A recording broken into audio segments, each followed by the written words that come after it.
ईसा रिफ़त से कहता है कि आपको परेशान होने की ज़रूरत नहीं है, आपको कहीं भी जाने की ज़रूरत नहीं, मैं ये घर भी आपके नाम कर दूँगा।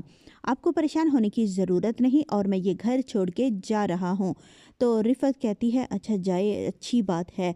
ये इसे बिल्कुल भी नहीं रोकती और यहाँ से ईसा चला जाता है और जाते वक़्त वहाँ से वो अपने वालिद और वालदा की सिर्फ तस्वीर उठाता है और वो सिराज के पास जाएगा और कहेगा कि आप अम्मी को बता दीजिएगा कि मैं इस घर में से कोई चीज़ भी उठा के नहीं लेके जा रहा, हर चीज़ यहीं पे मौजूद है और मैं यहाँ से सिर्फ ये 2 तस्वीरें लेकर जा रहा हूँ। सिराज ईसा का मुँह ही देखता रह जाता है कि ईसा के साथ हम लोगों ने कितना बुरा किया और वो खामोशी से ये घर छोड़ के भी जा रहा है। ईसा जाते वक़्त सिराज को बता देता है कि मैंने ये घर भी रिफ़त के नाम कर दिया है, मुझे कुछ भी नहीं चाहिए। ईसा यहाँ से सबाहत के पास जाता है। सबाहत कहती है क्या हुआ ईसा, इतनी बड़ी तुम्हें खुशी मिली है, क्या तुम खुश नहीं हो? जवाब में ईसा कहता है नहीं, बहुत खुश हूँ, ऐसी तो कोई बात नहीं। तो सबाहत कहती है ईसा आप मुझसे झूठ बोल रहे हैं, आपके चेहरे पे ये जो परेशानी है मुझे नज़र आ रही है। सबाहत ईसा से पूछती है कि ना अरेज आया है और ना ही आपकी अम्मी आई है, क्या आपने उन्हें नहीं बताया? जवाब में ईसा कहता है मैंने उन्हें बता दिया है, अब वो यहाँ नहीं आएंगे। इस पर सबाहत कहती है क्या हुआ? फिर ईसा सबाहत को सब कुछ बता देता है कि उन लोगों ने मेरे साथ इतना बड़ा धोखा किया, सब कुछ मुझसे छीन लिया, अब हम उस घर में नहीं जाएंगे। ईसा से एक अच्छा काम हो जाता है कि उसने सबाहत के नाम एक घर लिया है जो कि वो इसे गिफ्ट करना चाहता था और उसके बारे में ना रिफ़त को मालूम है ना ही अरीज़ को मालूम होता है।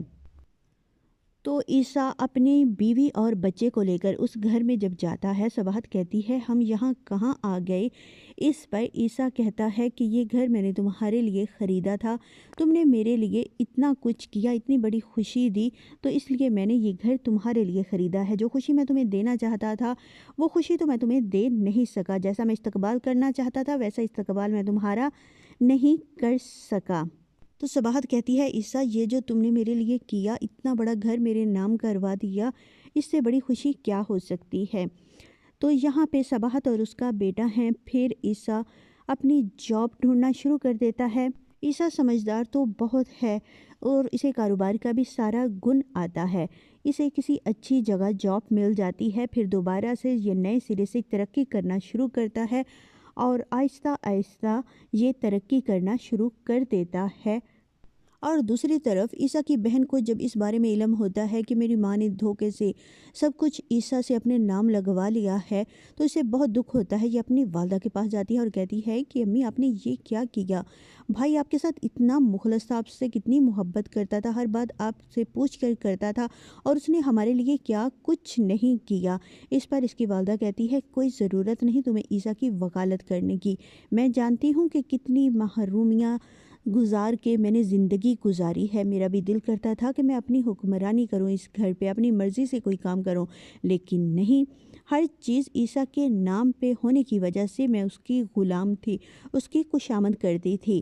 किसी चीज़ की मुझे ज़रूरत होती थी तो मैं पहले ईसा के सामने हाथ फैलाती थी। मैंने जो किया ठीक किया, मुझे ये अपनी मेहनत का अजर मिला है, ये सब कुछ मेरे नाम होना चाहिए था ताकि तुम लोगों की मैं अच्छी तरीके से परवरिश कर सकती। इस पर इसकी बेटी कहती है कि माँ हमारे भाई ने हमारी परवरिश में कोई कमी नहीं छोड़ी, उसने हमारी छोटी से लेके बड़ी तक ख्वाहिश पूरी की है।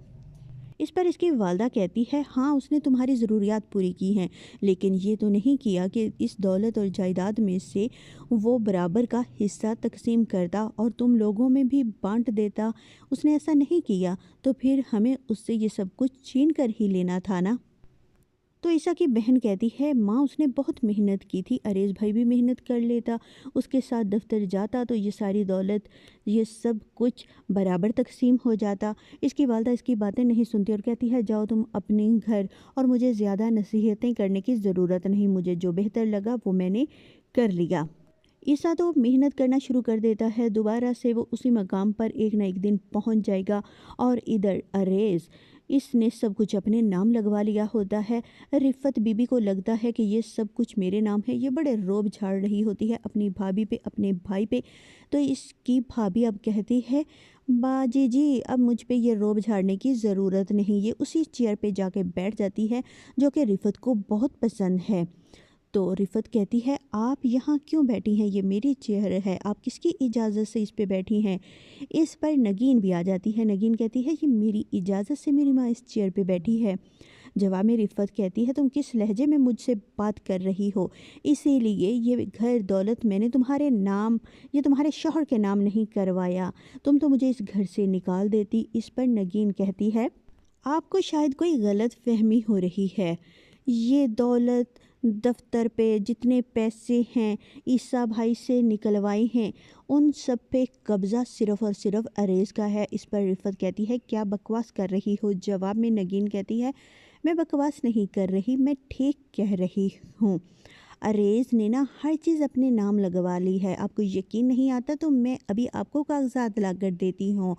रिफ़त तो हैरान परेशान कि ये क्या हो गया। नगीन वो कागजात लाकर रिफ़त को दिखाएगी और कहेगी, ये देखें, ये प्रॉपर्टी सारी अरेज़ के नाम है। रिफ़त कहती है, मेरा बेटा ऐसा नहीं कर सकता, ये ज़रूर तुमने उसे बहकाया होगा। इस पर नगीन कहती है, मुझे बहकाने की ज़रूरत ही नहीं। असल में आपके बेटे ने ये गुण आपसे ही सीखे हैं। आपने ईसा भाई को धोखा दिया तो आपके बेटे ने आपको धोखा दिया, क्योंकि वो जानता था कि ये सब कुछ अगर आपके नाम हो जाता है तो आप हमें इस घर से धक्के देकर निकाल देंगी या आप हमें यहाँ मुलाजिम बना के रखेंगी। वो ऐसा नहीं करना चाहता था। तो अब आपकी इज्जत इसी में है कि आप चुपचाप जैसा मैं कहती हूँ वैसा करिए, क्योंकि ये घर मेरे शौहर का है और यहाँ पे हुक्मरानी चलेगी मेरी और मेरी माँ की। आपने मेरी माँ पे बहुत रोब झाड़ लिए, बहुत काम करवा लिया आपने मेरी माँ से। अब ऐसा कीजिए कि ये छोड़िए तस्बीह और किचन में जाइए और काम लग जाइए। हमारे लिए पहले अच्छी सी कॉफ़ी बना कर लाइए। इतने में यहाँ अरेज़ आ जाता है और अरेज़ से इसकी वालदा कहती है कि तुमने ये क्या किया? तुमने मुझे धोखा दिया। जवाब में अरेज़ कहता है, आपने भी तो ईसा भाई को धोखा दिया है। धोखे से ही ये सब कुछ आप अपने नाम करवा रही थी, तो फिर मैंने भी आपको धोखा दे दिया, क्योंकि मैं जानता हूँ कि पहले ही आप मेरी इज़्ज़त नहीं करती, ना ही मेरी बीवी की इज़्ज़त करती हैं। आपने तो हमें ग़ुलाम बना के रखा हुआ था, इसलिए मैंने ये सब कुछ अपने नाम कर लिया। आई एम सॉरी माँ, इसके अलावा मेरे पास और कोई चारा नहीं था। मुझे जब पैसों की ज़रूरत होती थी तो मुझे आपके सामने हाथ फैलाना पड़ते थे। अपनी बीवी के लिए मैंने कोई चीज़ लेनी होती थी, आपके सामने हाथ फैलाना पड़ते थे, तो ये मुझे अच्छा नहीं लगा। आपको परेशान होने की ज़रूरत नहीं, आपको जिस चीज़ की ज़रूरत होगी वो मैं आपको ला दूँगा। फिर अरेज़ की वालदा अब अपने काम पे शुरू हो जाती है और बहुत परेशान होती है कि मैंने कितना बड़ा धोखा दिया ईसा को और उसकी मुझे सज़ा मिल गई। एक दिन भी मैं इस घर पे हुक्मरानी ना कर सकी। कुछ दिन अरेज़ के सास और ससुर भी इस घर पे हुक्मरानी करेंगे और बेचारी रिफ़त मुलाजिम बन के रहेगी और अरेज़ कुछ ही दिनों में फैक्ट्री का कारोबार का दिवालिया निकाल देगा और ये सब भूखे नंगे हो जाएंगे।